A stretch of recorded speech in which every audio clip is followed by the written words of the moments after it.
Okay, this is a big one, but I have to warn you, this video contains spoilers. It's all from the brand new Angron novel, The Red Angel. If you're currently reading that book, if you don't want to be spoiled, then please leave the video now. This is your first and only warning. Okay, so for those of you who are still around on the video, we have some cool stuff to talk about today regarding the Lost Legions, because it's spoken about now by none other than the Grey Knights. It's only a small bit of passage of text, but for me, I was like, wait, the Grey Knights know about the Lost Legions? They know what kind of happened to the Lost Legions? Because one of the things that we've always talked about with the 2nd and the 11th Primarchs and their legions attached to them is what actually did happen to them. Of course, there is rumors that Russ was the one who became, the Emperor's exterminator, or should I say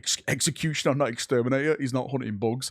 And he went and he got rid of those legions. The Marines from those legions maybe were split up and put into other legions. The rumor was that some of them went to the Imperial Fist, some of them went to the Ultramarines. That is why the Ultramarines had such a high number count of Marines. There's a lot of theories, there's a lot of rumors. Games Workshop always skirted around it. We started to get a little bit of information, and then apparently the authors were told not to really mention them that much and stop playing with people, and that was kind of it then. We haven't really had anything more of that. But in today's novel, I say today's novel, the latest novel now from 40k, as I mentioned, there's a little bit of brief text, and it's from a point of view of a Grey Knight. So let's read that first, and then we'll come back and we'll talk about it. Now, just to get us all on the same page, basically, this is from a Grey Knight's point of view. He's thinking about Angron and how much he has fallen, what has become of Angron, basically. So the text, I'm going to put it in the background now so you can read it along with me. It says, "Here was a being who should have been perfect,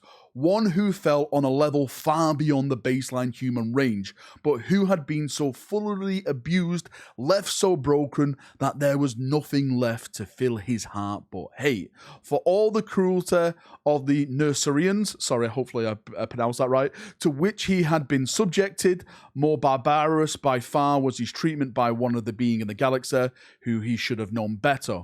The Emperor allowed his son to remain broken." That's like, the nails still in his head. If you didn't know, the Emperor actually tried to remove the nails of Arkan land, but doing so would have literally killed Angron. That's why the nails were kept in his head. Now, this is where it gets really interesting. It goes on to say, he had bestowed upon him a legion. He is the Emperor. He had bestowed upon him a legion to remind him of his comrades he had lost, brothers to exemplify how far from the ideal he had fallen, and how greatly he had been wronged.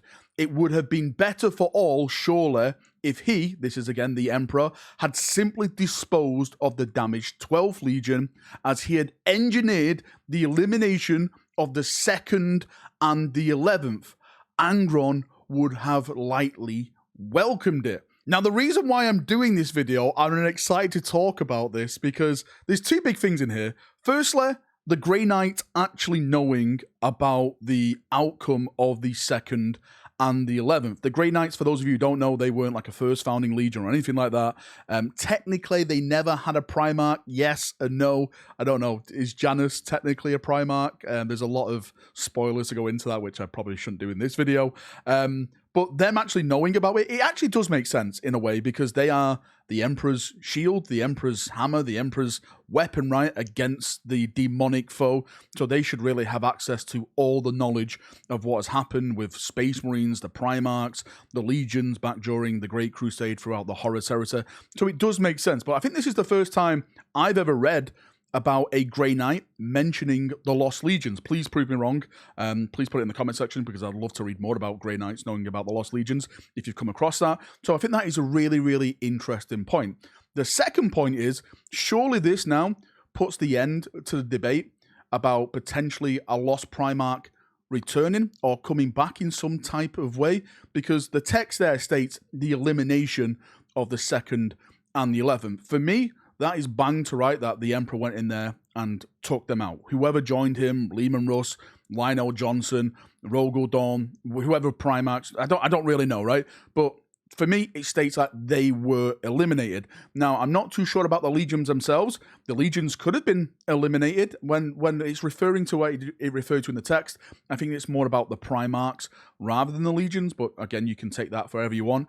I still am probably on board with that theory that the legionnaires maybe had their mind wiped and they were given over to certain legions like the Imperial Fists, the Ultramarines, stuff like that. I think it's a really, really cool topic to keep talking about, to keep hyping about, because there's so much mystery about these legions, about these Primarchs, and it's such a really good talk and a good debate to really go into it. I'm not too sure about you, but I really do hope we get more information about the Lost Primarchs. I know there's the talk out there, like, let's have some mystery in Warhammer 40,000, the Horus Heresy Great Crusade.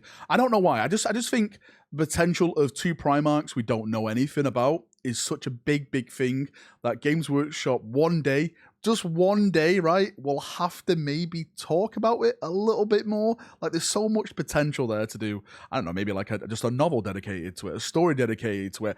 I understand like some of the arguments about, well, you know, it's left that way, Valrak, so people can make their own lore, make their own legions. Completely get that. I really, really do. But I'm a person who I just like to know every secret, every little detail. Wait, am I a Dark Angel? Oh boy. But yeah, I wanted to bring this to your attention. What do you think?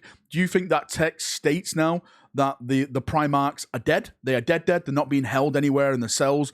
I know there was a little bit of a talk that we did a few months back when the new Custody Codex got released. There was a bit of text in there that said that, like, there was in the dark cells, and it had like the number 11 on one of the cells, and we were theorizing, oh my god, are they holding a Primarch in the cells? They bloody may do, right? He like the Primarch may be there, but who knows, right? For me, I'm saying like they are dead, right? They are deader than Ferrus Manus on Isfan at this moment in time, and this Grey Knight for me has confirmed it. But of course, anything can happen. It's just text. Maybe the Grey Knight doesn't know all the information that has been given to him. Right. That is me done. Thank you for coming. Thank you for watching my waffles for another day. If you've got any thoughts, feedback, anything like that, post it down below, and we can have a nice little chin wag down there as we always do. See you now. Have a great day, and bye-bye.